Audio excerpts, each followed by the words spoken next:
Casa No es Hotel en un programa sumamente importante, la noticia de la semana, la medida del aguinaldo doble. Con nosotros el ministro Luis Arce Catacora. Ministro, usted es uno de los hombres definitivamente más fuertes del gobierno y lo hemos visto en este último año hacer muy pocas declaraciones en televisión. De hecho, lo hemos invitado a nosotros más de una vez a esta Casa No es Hotel y le ha cruzado con viajes y cuestiones así. Pero hoy lo hemos visto toda esta semana en muchos medios de comunicación explicando esta medida. La pregunta es si es una medida problemática, ¿por qué hay que explicarla tanto? Si, como en su introducción decía, que es una medida sumamente beneficiosa, de hecho. Bueno, primero aclarar que no es la primera vez que estamos en los medios de comunicación. Hemos estado aquí en ATV en varios programas, no necesariamente este. El horario del programa es un poquito dificultoso para mí, por eso es que es difícil hacer coincidir las agendas, pero no es la primera vez, no solamente en este medio, en varios medios de comunicación hemos estado asistiendo, pero es cierto que el ministro de Economía es una persona que está bastante ocupada. Al final siempre todo llega al Ministerio de Economía, es un tema de platita, es un tema de que hay que tomar alguna decisión con algunos recursos, en fin. Y eso absorbe bastante el tiempo y eso ha debido pasar en alguna otra oportunidad, pero aquí me tienen para poder compartir con ustedes un tema que creo que es importante. No es la primera vez que salimos a explicar los temas que son nuestros. Hemos salido a explicar la ley de servicios financieros cuando sacamos la ley de pensiones en su momento, explicamos el presupuesto, en fin, todas las medidas de política económica que son de competencia del Ministerio de Economía, siempre hemos salido a explicar a la opinión pública, así que no va a ser extraño que estemos en los medios cuando hay medidas tan importantes como esta. Lo hicimos cuando fue el bono Juancito Pinto, la renta dignidad, el bono Juan Azurduy, los incrementos salariales, en fin, todo lo que es competencia del ministerio, siempre hemos salido a explicar a la población. Ministro, hay algunos sectores que no estuvieran contentos con la medida. Explíquenos un poco sobre la medida. Bueno, primero empezar diciendo que esta es una medida, un aguinaldo sui generis. No es el aguinaldo navideño habitualmente conocido en la población. Este es un aguinaldo que pretende reconocer el esfuerzo de los trabajadores activos que tiene la población, que están permitiendo, y déjame comentarte algunas cifras, porque en economía es difícil hablar sin cifras, Susana. Resulta que el año 2005 teníamos una producción equivalente a 9.000 millones de dólares, una tortita de 9.000 millones de dólares, y que producto de todas las políticas económicas y sociales que hemos ido plasmando en la práctica en nuestro gobierno, hemos llegado a que en esta gestión ya sobrepasemos los 30.000 millones de dólares de Producto Interno Bruto. Es decir, estamos hablando más de 3 veces lo que producíamos hace 7 años atrás en el país. Esto es muy importante, porque como la tortita está creciendo, nosotros queríamos retribuir, compensar el esfuerzo de quienes hacen posible el crecimiento de esta tortita, y ese es el trabajador, ese es el obrero, el que está ahí efectuando el día a día con su trabajo el engrandecimiento de esta producción. Y por eso es que tiene una particularidad. Este bono no se va a pagar todos los años, Susana, solo sí se ha de pagar si el crecimiento de la economía del país sobrepasa el 4,5%. Si hay un crecimiento del 3% es insuficiente, no se paga el aguinaldo esfuerzo por Bolivia. Si es un crecimiento negativo, peor, por supuesto, no sé ni pensar en pagar eso. Pero si el crecimiento es por encima del 4,5%, un 5%, un 6% o los mismos 4,5%, los trabajadores nos vamos a beneficiar, porque nos incluimos los de la administración pública, nos vamos a beneficiar de este segundo aguinaldo. Entonces, la particularidad de este beneficio es que, primero, que premia la producción. Si no hay más producción, no hay posibilidad del segundo aguinaldo. Primer elemento. Y segundo, se hace sobre base cierta, es decir, el decreto establece que se ha de medir el crecimiento del Producto Interno Bruto, no como habitualmente escuchamos en los medios de comunicación de enero a diciembre, sino de septiembre a septiembre, 12 meses también, pero para que nosotros en el mes de octubre de cada año ya sepamos que va a haber o no va a haber el segundo aguinaldo, porque ya vamos a tener la estadística concreta de que efectivamente existe la posibilidad de que el crecimiento de la economía supere o sea igual al 4,5%, caso contrario no se lo va a pagar. Entonces, esta es una principal característica que tiene este aguinaldo Esfuerzo por Bolivia.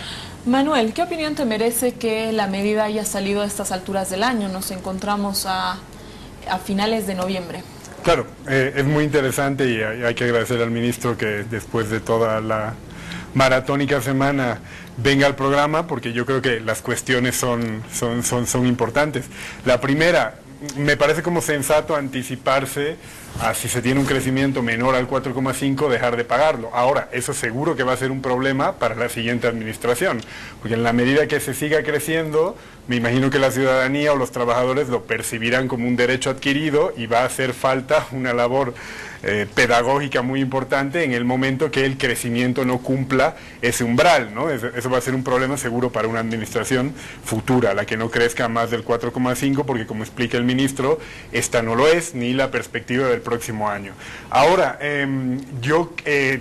todos hemos leído que una de las críticas o de las observaciones más generalizada es el momento, ¿no? ¿Por qué a finales de noviembre, cuando, según algunos economistas o, bueno, las redes sociales o algunos datos más o menos de amigos microempresarios o empresarios medianos, generalmente apuntan, digamos, a que a finales de noviembre ya les costaría mucho hacer frente a un monto, digamos, o a un pago que no tenían agendado de manera anticipada. En el caso de los servidores públicos me queda claro porque el decreto también les permite reformular el presupuesto, pero tengo más dudas de, digamos, cuál es el caso del sector privado.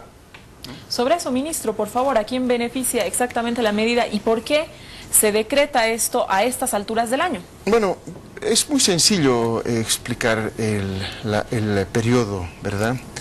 Esto nos encarga el presidente hacer un programa, un proyecto para que beneficiemos a la clase trabajadora. Esa es la instrucción que recibe el ministro de Economía hace más de 1 año y medio atrás, ¿no? Es un tema que ha salido hoy porque se nos ocurrió poner algo en el papel. El Ministerio de Economía ha ido trabajando todo este tiempo y ha ido incorporando, por supuesto, en el presupuesto el posible beneficio que se podía dar. Había que hacer algunos estudios todavía, inclusive algunos sondeos y algunas encuestas preliminares de a dónde se dirigiría el gasto de estos recursos para tener absolutamente cerrado este beneficio, no solamente el ingreso, sino también el posible gasto y el posible, por lo tanto, impacto que pudiera tener en la economía nacional. En fin, una serie de elementos que se han ido trabajando todo este tiempo. Ahora, la respuesta a la pregunta de por qué ahora y no antes es muy sencilla. Había que estar seguros, completamente seguros, que teníamos un crecimiento económico como el que los indicadores anticipaban. Y desde el momento en que vemos los datos del Instituto Nacional de Estadística, del Producto Interno Bruto, los indicadores de alerta temprana, el IGAE, en fin, otros elementos que por razones de compilación de datos no salen pues como los datos de la parte monetaria que tenemos al día o la parte fiscal que tenemos prácticamente al día, sino que demoran en procesarse y en sacarse, es que hemos visto que recién en el mes de octubre ya teníamos los datos prácticamente ciertos que hoy crecíamos, este año crecíamos por encima del 6,5%. Entonces, con esa seguridad de los datos observados por el Instituto Nacional de Estadística y todos los indicadores líderes y una serie de indicadores económicos que observamos en el Ministerio de Economía, es que tenemos la seguridad que este año vamos a crecer a esa tasa, lo anunciamos públicamente en ese momento, ¿verdad? E inmediatamente se establecen los mecanismos para que este decreto sea aprobado. Ministro, ¿y cómo, digamos, la microempresa podía prever, ¿no? O sea, una situación así?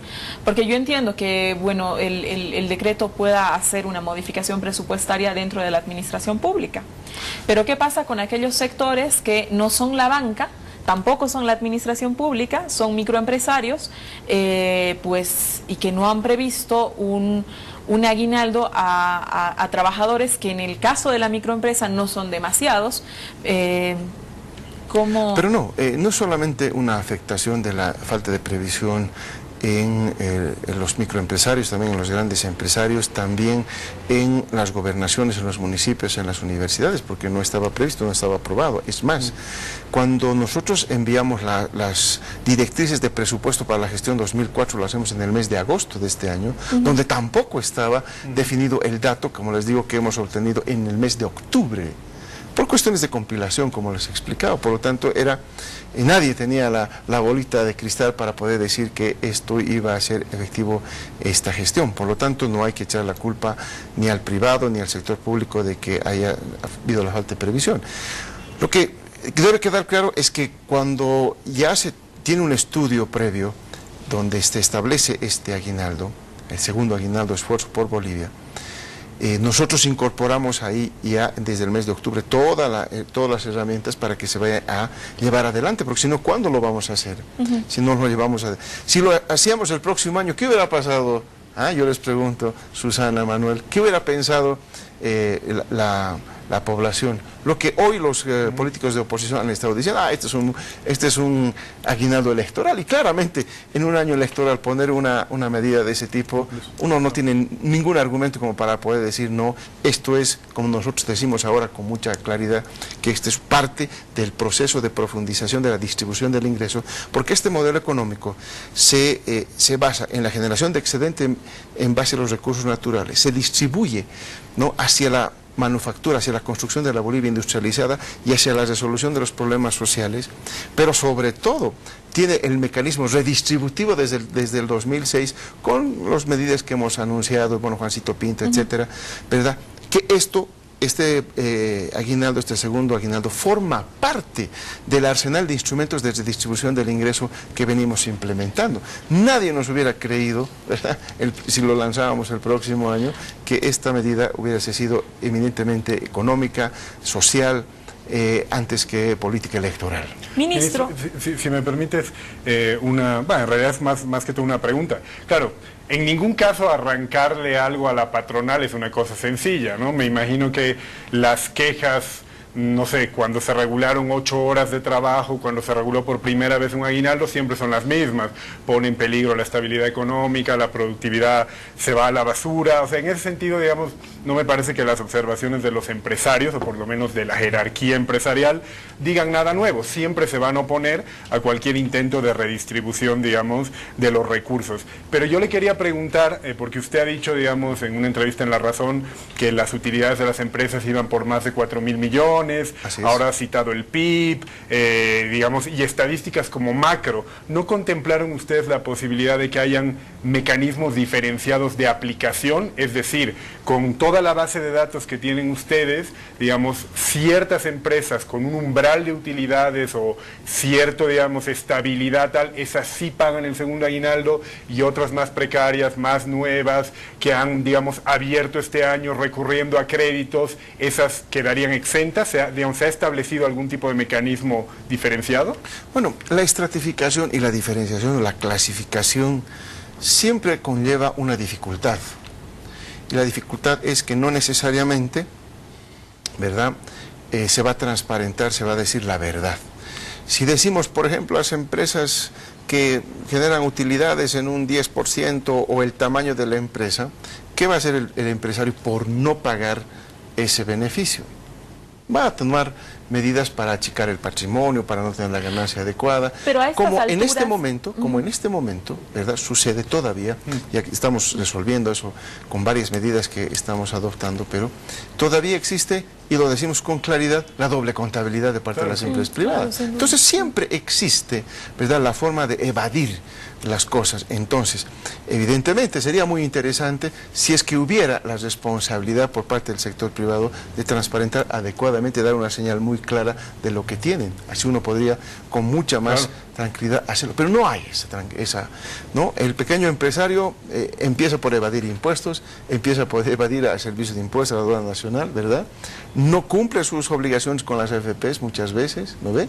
Entonces, hay esas dificultades que se tiene. Por eso es que era muy difícil poder sectorializar, poder distribuir, organizar, agrupar en determinados grupos, porque el criterio siempre, en primer lugar, va a ser cuestionado. ¿Por qué 4.000? ¿No? ¿Por qué 4.001? ¿Por qué 3.900? Por ejemplo, ¿no? Digamos, no sé, el tope salarial. El tope salarial está, quien recibe un salario igual o mayor al del presidente ya no recibe este bono, ¿verdad? En el sector público, sí. En el sector público. Pero, claro, es decir, ¿cómo esta medida se resuelve con el tema sector privado? Exacto.